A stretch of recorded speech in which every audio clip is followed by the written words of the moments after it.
আশা করি সবাই পরম করুণাময় ঈশ্বরের কৃপায় ভালো আছেন। আপনাদের সকলকে জানাই অন্তরের গভীর থেকে নমস্কার। ভক্তি, শান্তি আর সংস্কৃতির এই যাত্রায় আমাদের সঙ্গেই থাকুন। শিবলিঙ্গ কি? এক সংক্ষিপ্ত ও গভীর ব্যাখ্যা। শিবলিঙ্গ মানে জননেন্দ্রিয় নয়, বরং এটি শিবের প্রতীক, যা সৃষ্টি, শক্তি ও চেতনার মঙ্গলময় রূপ প্রকাশ করে। সংস্কৃতে লিঙ্গ শব্দের অর্থ চিহ্ন বা প্রতীক। যদি এটি কেবল শারীরিক অর্থ বোঝাত, তবে শিষ্ণম শব্দ ব্যবহার হতো, কিন্তু তা হয়নি।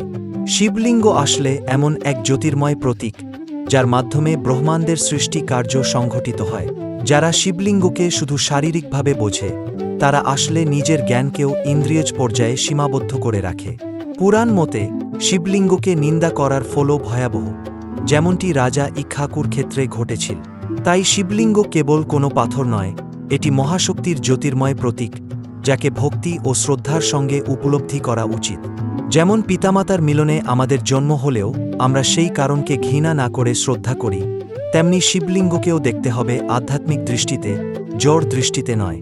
এটি শিবের ঐশ্বরিক ইচ্ছার প্রতিফলন, যেখানে তিনি শক্তির মায়া সঙ্গে মিলনে সৃষ্টিকে শুরু করেন। অতএব শিবলিঙ্গকে অপমান করা মানে নিজ সৃষ্টির উৎসকেই অস্বীকার করা। আপনাদের সবার শান্তি ও কল্যাণ কামনা করি। দেখার জন্য ধন্যবাদ।